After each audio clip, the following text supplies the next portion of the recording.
അങ്ങനെ ഒരുപാട് നാളിന് ശേഷമുണ്ട് ഈ ഷിംജിത പിന്നെയുണ്ട് ഈ വീഡിയോ ഇട്ടിട്ടുണ്ടായിരുന്നു. അതിനകത്തുണ്ട് ഈ പറഞ്ഞൊരു കാര്യം എന്ന് പറഞ്ഞാൽ ഒരുപാട് ആൾക്കാർ വിചാരിച്ചു കാണും ഞാനുണ്ടെങ്കിൽ പേടിച്ച് വീട്ടിൽ നിന്ന് വെളിയിറങ്ങാതൊക്കെ ഇരിക്കുമായിരിക്കും. അങ്ങനത്തെ ഉള്ള ഒന്നുമില്ല. ഇപ്പോൾ ഫുട്ബോൾ മാച്ചിൻ്റെ ഒക്കെ ടൈമാണ്. താനുണ്ടെങ്കിൽ ബ്രസീലിനെ സപ്പോർട്ട് ചെയ്യുന്നു. അതുകൊണ്ട് തന്നെ ബ്രസീലിൻ്റെ ജേഴ്സി ഇട്ടുകൊണ്ട് ഞാനുണ്ടെങ്കിൽ എൻ്റെ കവലയിലൊക്കെ പോകും. ആൾക്കാർ എന്ത് പറഞ്ഞാലും എനിക്ക് കുഴപ്പമില്ലെന്നുള്ള രീതിയിലായിരുന്നു ഷിംജിത പറഞ്ഞിട്ടുണ്ടായിരുന്നത്. എനിക്കുണ്ടെങ്കിൽ അറിയാം എൻ്റെ ഭാഗത്താണ് ശരി എന്നുള്ളത്. പക്ഷേ ഇന്നത്തെ കാലത്തുണ്ടെങ്കിൽ ആരും സത്യത്തിൻ്റെ കൂടെ അങ്ങനെ നിൽക്കത്തില്ല. ഒരുപാട് പേരുണ്ട് ഈവലിൻ്റെ കൂടെ മാത്രമേ നിൽക്കത്തുള്ളൂ.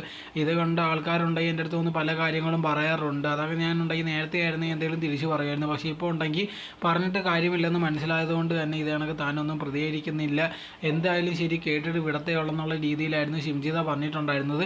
അതോടെ തന്നെ താനുണ്ടെങ്കിൽ ഒന്നിനെ കണ്ട് പേടിക്കുകയോ അല്ലെങ്കിൽ വീട്ടിൽ തന്നെ കുത്തിയിരിക്കുന്നൊന്നും വിചാരിക്കേണ്ട. താനുണ്ടെങ്കിൽ വെളിയിൽ തന്നെ വരുന്നതായിരിക്കും. തൻ്റെ ജീവൻ നല്ല രീതിയിൽ തന്നെ മുന്നോട്ട് കൊണ്ടുപോകുന്നതായിരിക്കും. അതോടെ തന്നെ സപ്പോർട്ട് ചെയ്ത ഒരുപാട് ആൾക്കാരുണ്ട്. അവർക്കുണ്ടെങ്കിൽ ഞാൻ പോയതും അല്ലെങ്കിൽ ഞാൻ എന്തൊക്കെയാണ് അനുഭവിച്ചതെന്നുള്ളത് മനസ്സിലാവും. അവരുണ്ടെങ്കിൽ തീർച്ചയായിട്ടും എന്നെ സപ്പോർട്ട് ചെയ്യുമെന്നുള്ള രീതിയിലായിരുന്നു ഷിംജിത ലേറ്റസ്റ്റ് ആയിട്ടുണ്ടെങ്കിൽ ഒരു വീഡിയോ ഇട്ടിട്ടുണ്ടായിരുന്നത്.